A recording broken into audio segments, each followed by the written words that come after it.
In this demonstration, we'll be looking at Ada's ability to perform follow-up analysis. We'll be working as a finance analyst and we'll be asking some complex questions that involve doing things like making projections, identifying correlations or anomalies within the data, that type of thing. Now we've started here, you can see we've asked a straightforward question. How much revenue did we make in each division this year?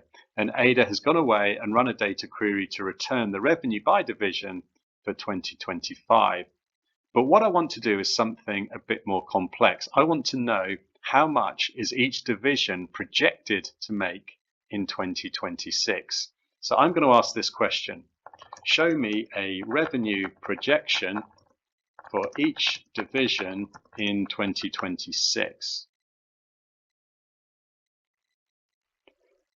So Ada will understand that to make the projection, we need more data than we have here. We have to run a trend of revenue for each division and then use that to make the projection in 2026.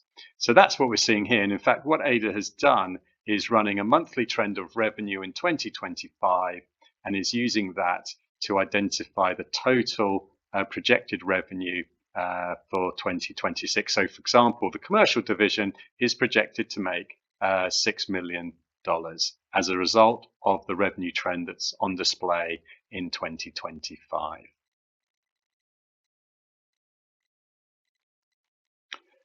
Let's now look at correlations. So correlations are really useful. We can take HR, for example. Is there a correlation between attrition and gender or performance rating, as an example? For finance, we can use correlations to identify cycles in behavior. So what I can do is over the last 3 years, which months have typically been the best for sales in each division. So this is essentially asking Ada to run an annual, a monthly trend over the last few years and see if there's any correlations in between certain months of the year and the sales that have been generated. And there we go. It's downloaded as a spreadsheet because there's quite a lot of data downloaded. But what we can see here is that, say, for example, commercial, its typical best month is January. For retail, it's May, and so on. Let's now have a look at explaining data. So I'm going to say, show me a trend of retail's net profit in 2025. So what we can see here is a straightforward monthly trend of net profit, but obviously there's an outlier here in that in November 2025, we have some negative margin. So we can ask straight away a simple question. Why was net profit worse in 2025? 11. So what's going to happen here is AI is aware that net profit is made up of a number of underlying metrics such as expenses, cost of sales, and then offset by revenue and so on.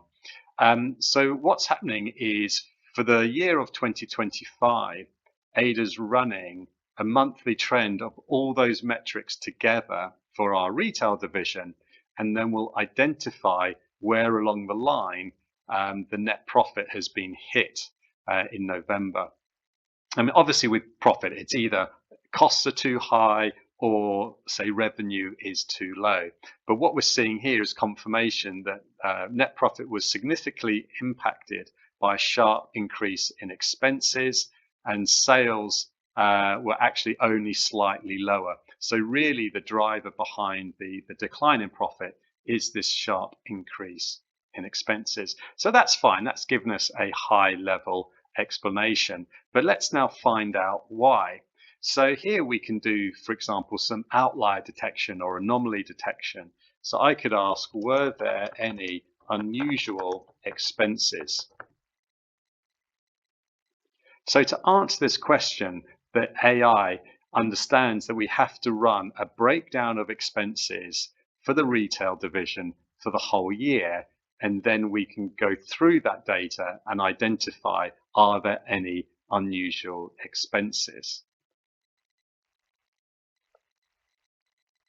And here are the results. So, various observations have been made, but actually we can see here specifically for November, there's been a big spike in hotel expenses compared to other months. So this is where we could argue the reason why we've had the negative margin. So if we want to investigate that further, we could, for example, download all the expenses related to hotels and then go and investigate those individual transactions. So I'm going to say download expenses for hotels in 2025-11. I'm going to ask for all the transaction details behind those expenses. And here we are. I've been given a CSV containing all the transaction details for hotel related expenses for my retail division in 2025-11. And now I can continue on with the investigation. So that concludes the demonstration. Thanks for watching. That was an overview of how Ada can perform follow-up analysis and help complete complex tasks such as making projections, identifying correlations, and then also explaining changes in behavior and identifying anomalies.